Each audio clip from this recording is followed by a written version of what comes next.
আসসালামু আলাইকুম বন্ধুরা, অ্যানিমালস লাভার ইউটিউব চ্যানেলের আজকের আয়োজন মহামারী এলএসডি ভাইরাসে আক্রান্ত বাছুর নিয়ে। প্রতিদিন আমরা যারা প্রাণী চিকিৎসার সাথে জড়িত নতুন নতুন রোগী নিয়ে আমাদের কার্যক্রম চলে। তো দেখতে পাচ্ছেন মহামারী এলএসডি ভাইরাসে একটি আক্রান্ত বাছুর অনেক বেশি আক্রান্ত হয়ে গেছে, পাগুলো ফুলে গেছে এবং শরীরে প্রচণ্ড জ্বর 105 ডিগ্রি ফরেনহাইট, বিষ ব্যথায় লড়তে পারতেছে না এবং একা উঠে দাঁড়াতে পারে না, খাওয়া দাওয়াও নিজে খেতে পারে না। দেখেন চোখ দিয়ে পানি পড়তেছে, প্রচুর কান্না করতেছে।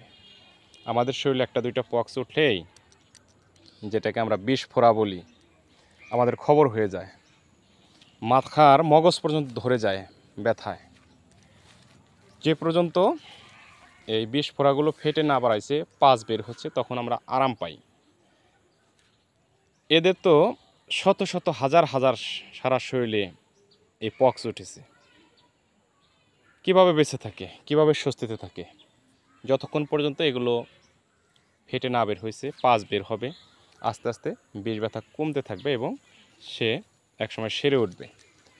যেসব বাছুর এবং গরু এগুলো ফেটে না বাড়ায়, এগুলো অতি তীব্র মাত্রা আক্রান্ত হয়ে দেখা যায় স্ট্রোক করে মারা যায়। আর যেগুলো আস্তে আস্তে আস্তে আস্তে ফেটে বাড়ায়, সেগুলো সেরে ওঠে। অনেক দুর্বল শরীর। তো একে এখন গোসল করানো যেতে পারে।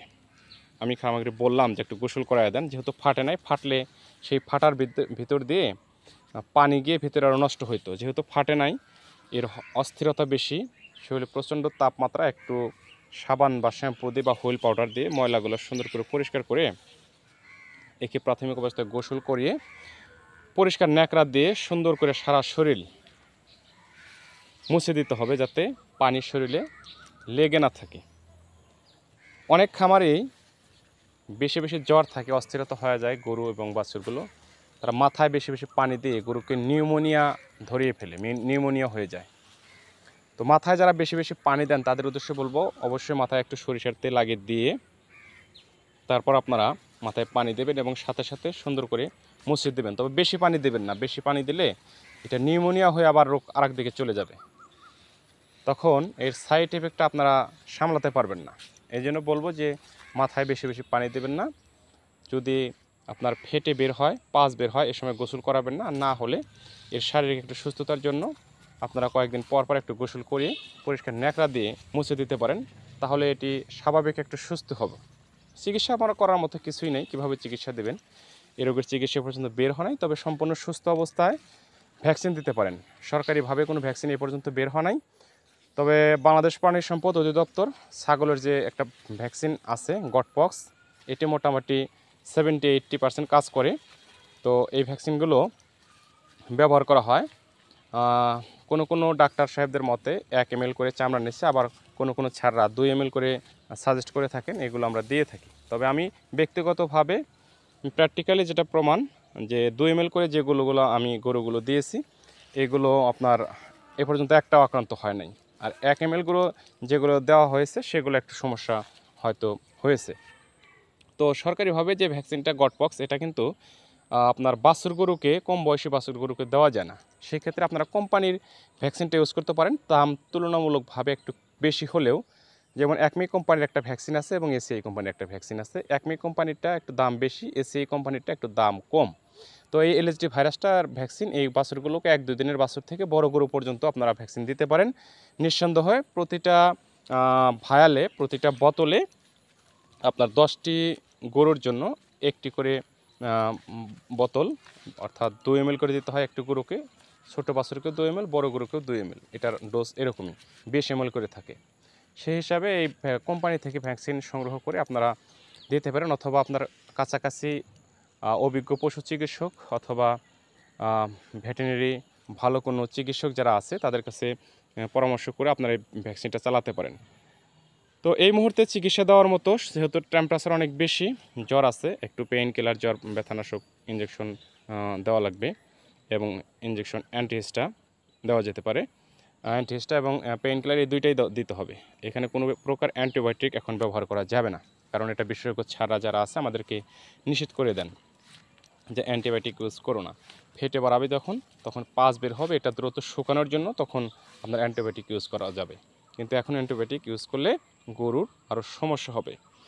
এটা এমন কোনো রোগ না যে অ্যান্টিবায়োটিক ইউজ করলাম সাথে সাথে এটা সেরে গেলো বা আপনার পক্সগুলো ডেবে গেল, এরকম না। এটা আস্তে আস্তে যখন ফাটবে তখন এটা পাজ বের হবে, পয়জন বের হয়ে যাওয়ার পর তখন এটা আপনার সেরে উঠবে।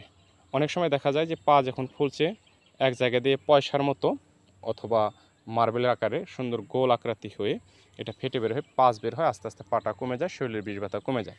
আবার অনেক সময় পাগুলো দেখতেছেন পায়ের একদম উপর থেকে নিচ পর্যন্ত মনে হবে যে কষাইখানায় এটাকে চামড়া ঝুলিয়ে সিলিয়ে নিয়ে আসা হয়েছে, এরকম মনে হবে।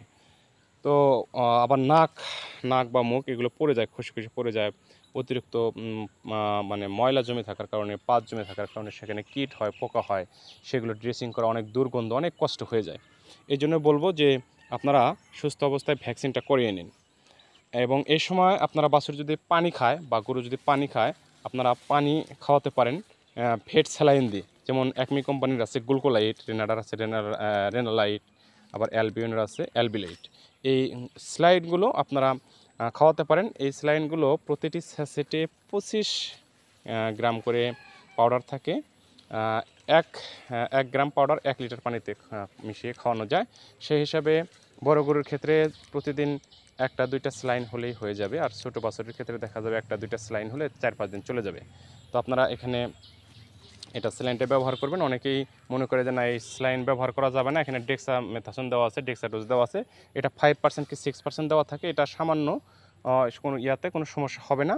তবে এর মধ্যে গরু একটু শক্তিশালী থাকবে, যেহেতু একটা ভিটামিন জাতীয় স্যালাইন, গরু পানির শূন্যতা পূরণ হবে এবং গরু অনেক শক্তি পেয়ে যাবে। আপনারা স্যালাইনটা খাওয়াবেন এবং এখানে আপনারা আরেকটা জিনিস যোগ করতে পারেন, যেহেতু দুর্বল, মাল্টিভিটামিন সিরাপ আপনার 100 ml পাওয়া যায়, 500 ml পাওয়া যায়। 100 ml হলেই প্রায় 10 দিন চলে যাবে। প্রতিদিন 10 থেকে 15 ml বা এরকম সিরাপ বাছুরের খাওয়ালেই হবে। তো মাল্টিভিটামিন খাওয়ালে এর রুচি এবং শক্তি দুইটাই হয়তো ফিরে আসতে পারে।